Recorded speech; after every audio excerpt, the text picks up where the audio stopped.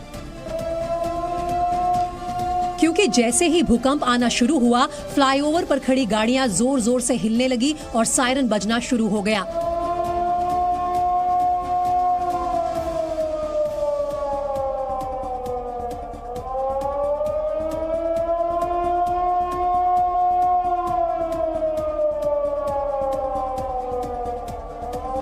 अब भूकंप का दूसरा सीसीटीवी वीडियो देखिए।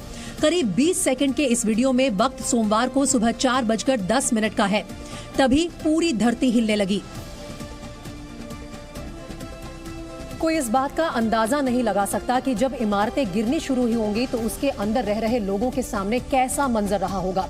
लेकिन सोशल मीडिया पर टर्की से आए वीडियो ने उन खौफनाक पलों का एहसास करा दिया। ऐसा ही एक वीडियो ये है। इससे पहले कि ये परिवार खुद को बिल्डिंग से बाहर निकाल पाता, छतें और दीवारें गिरने लगी। इस परिवार ने घर में बच्चों को संभालने के लिए मेड रखी, जिस पर नजर रखने के लिए ऑनलाइन कैमरा लगवाया हुआ था। उसी कैमरे में ये वीडियो रिकॉर्ड हुआ है। अब दूसरी तस्वीर देखिए। भूकंप के झटके लगने शुरू हुए तो घर के मालिक ने मोबाइल कैमरा ऑन कर लिया। उसके बाद क्या हुआ आप खुद देखिए।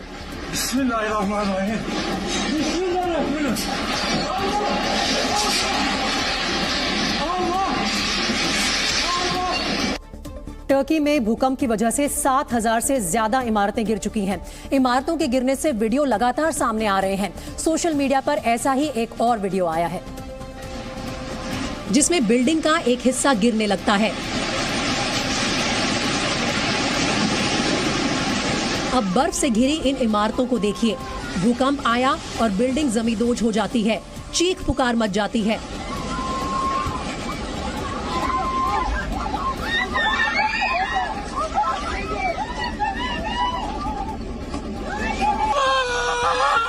अब तीसरा वीडियो देखिए। बिल्डिंग गिरती है और कार में बैठा परिवार खौफ से भर जाता है। इस वीडियो में इमारत दहती है और कुछ सेकंड्स के अंतर से कार में बैठे लोगों की जान बच गई। ये इमारत लोगों के देखते ही देखते ताश के पत्तों की तरह जमीन पर गिर जाती है। और जो इस जलजले में बच गए उनके लिए अब कुछ बचा नहीं है। कल तक ऊंची ऊंची इमारतों में रहने वाले लोग अब सड़क पर बर्फ के बीच खुले आसमान के नीचे जिंदगी गुजारने को मजबूर हैं। और खंडहर में तब्दील हो चुके माल्टाया शहर में टेंट ही अब आशियाना है। बर्फ से पटे मैदान में सफेद टेंट लगाए गए हैं। हड्डियां गला देने वाली ठंड में बूढ़े, बच्चे और जवान रह रहे हैं। लेकिन कुदरत की मार यहाँ भी पीछा नहीं छोड़ रही। बर्फबारी की वजह से ठंड में और भी इजाफा हो गया है। ठंड से बचने के लिए लोग टेंट के बाहर आग जलाकर खुद को गर्म रखने की कोशिश कर रहे हैं। टेंट सिटी में इतने बेघर लोग आ चुके हैं कि टेंट की भी कमी हो गई है और कई परिवार टेंट मिलने का इंतजार करते दिखाई दिए। bulmaya çalışıyoruz. Çadır yok. Barınma konusunda büyük bir sıkıntımız var. Bu konuda yetkililer de yardım talep ediyoruz hocam. Turkey ने 10 राज्यों में 3 महीने के लिए इमरजेंसी का ऐलान कर दिया है। राष्ट्रपति अर्दोआन ने बेघर हुए लोगों के लिए होटलों को खोलने का आदेश दिया है। Şu anda 3.549 vefatımız, 22.168 yaralımız var. En büyük tesellimiz şu ana kadar Turkey से लगातार ऐसी तस्वीरें आ रही हैं जिन्हें देखकर यही कहा जा सकता है कि जाको राखे साइयां मार सके ना कोई। 47 घंटे मलबे में दबे होने के बाद 10 साल की लड़की को जिंदा बाहर निकाला गया। और जैसे ही बैतुल एदिस को स्ट्रेचर में रखकर बाहर निकाला गया, उसके दादा खुशी से रोने लगे और उसे प्यार से चूम लिया। दादा को यकीन नहीं हो रहा था कि उनकी पोती 2 दिन बाद भी मलबे से जिंदा बाहर निकली है। टर्की में ऐसे कई चमत्कार देखने को मिल रहे हैं। ऐसा ही एक चमत्कार हुआ 3.5 साल के आरिफ खान के साथ। आरिफ पिछले 43 घंटे से मलबे के अंदर दबा हुआ था। लाइट लगाकर उसे मलबे से निकाला गया। उसके पिता को भी मलबे से निकाला गया। दोनों को एम्बुलेंस में अस्पताल इलाज के लिए भेजा गया।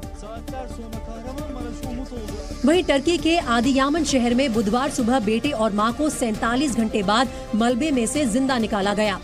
3 साल के तनिक और 38 साल की उसकी मां फातिमा अपार्टमेंट बिल्डिंग गिरने से मलबे में दबे हुए थे। उन्हें एम्बुलेंस में अस्पताल ले जाया गया।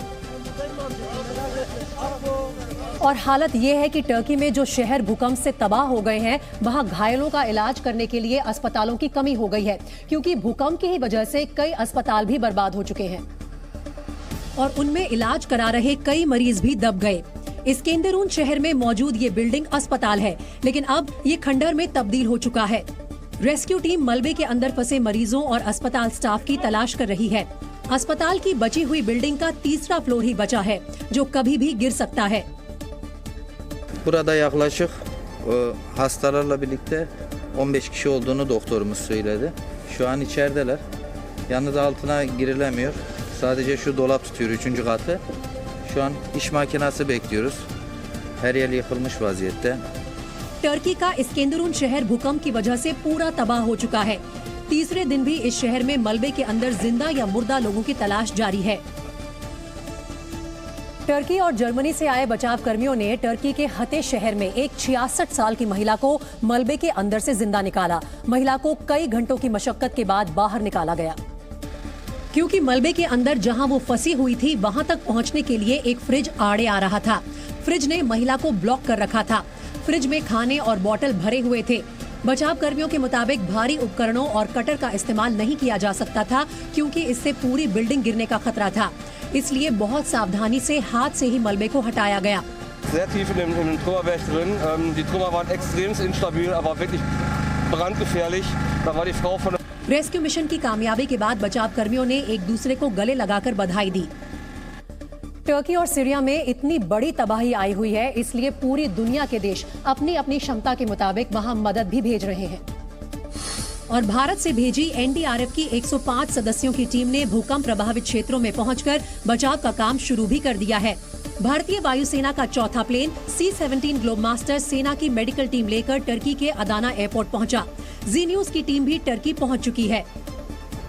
थोड़ी देर में हम भूकंप जोन में पहुंचेंगे, जहां पर ये पूरी तबाही आई हुई है। लेकिन तुर्की में अगर हम देखें तो इस वक्त 10 शहर ऐसे हैं जो सबसे ज्यादा प्रभावित हुए इस भूकंप से, और हजारों की संख्या में अब तक लोगों की मौत हो चुकी है। भारत के अलावा अमेरिका, रूस, जर्मनी, दक्षिण कोरिया, ईरान, यूक्रेन, चीन जैसे देश रेस्क्यू वर्कर्स और राहत सामग्री टर्की और सीरिया भेज रहे हैं। कनाडा में तो भूकंप पीड़ितों के लिए डोनेशन ड्राइव शुरू किया गया है। ओंटारियो में टर्की समुदाय ने मांग पड़े डायपर, बेबी फूड और दूसरे सामानों को इकट्ठा किया है। सीरिया के इडलिब में मलबे के ढेर में तलाशी के दौरान रेस्क्यू वर्कर्स अचानक खुशी से शोर मचाने लगे। ऐसा तब हुआ जब वहां से कई लोगों को जिंदा बाहर निकाला गया। भूकंप की वजह से अब तक सीरिया में 2500 से ज्यादा लोगों की मौत हो चुकी है। इस बीच मलबे में फंसे लोगों की तलाश और बचाव का अभियान जारी है। सीरिया के इडलिब से जो तस्वीरें सामने आई, उनमें बचाव कर्मी मलबे को हाथों से हटाते दिखाई दिए। इस दौरान उन्हें मलबे में कोई दबा हुआ नजर आया। बचाव कर्मियों ने जब उस व्यक्ति को बाहर निकाला तो देखा कि उसकी सांसें चल रही हैं। ये देखकर रेस्क्यू टीम खुशी से चीखने लगी।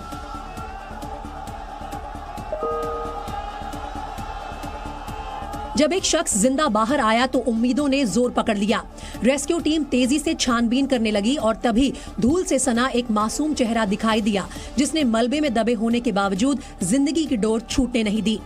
रेस्क्यू टीम ने बच्ची को बाहर निकाला तो गम के बीच सबके चेहरे खिल उठे। इसी बीच एक और मासूम को जिंदा बाहर निकाला गया। इन बच्चों के चेहरों पर कोई भाव नहीं था। इन्हें अंदाजा भी नहीं था कि ये किस त्रासदी से जिंदा बचे हैं। बच्चों को जिंदा देख उनके घरवाले कुछ देर के लिए ही सही इस तबाही का दर्द भुला बैठे। बच्चों को तुरंत एम्बुलेंस में ले जाया गया, जहां उन्हें ऑक्सीजन दी गई। बेशक इडलिब में भूकंप में जिंदा बचने वालों से ज्यादा तादाद मरने वालों की थी, लेकिन हजारों टन मलबे के नीचे जब जब किसी बाजू में हरकत दिखाई दी, तब तब वहां मौजूद लोगों ने राहत की सांस ली। भूकंप के बाद सीरिया के अलग अलग शहरों से जो तस्वीरें आ रही हैं, वो 11 साल तक चले गृह युद्ध के दर्द को नया करने वाली हैं। यहाँ रिहायशी इमारतों का मलबा गृह युद्ध की बमबारी में तबाह हुए शहरों का आईना लग रहा है। इडलिब के साथ साथ अलेपो शहर की तस्वीरें भी भयावह हैं। अलेपो से आई ड्रोन तस्वीरों में सिर्फ खंडर दिख रहे थे। कई मंजिला इमारतें ऐसे जमींदोज हो चुकी थी जैसे कागज की बनी हो। ईंट पत्थरों के अंबार लगे थे जो निर्माण के लिए नहीं बल्कि तबाही के निशान थे। जलजले का असर अलेपो में खत्म नहीं हुआ है। वहाँ मौजूद लोग मलबे में अपनों को तलाश रहे हैं।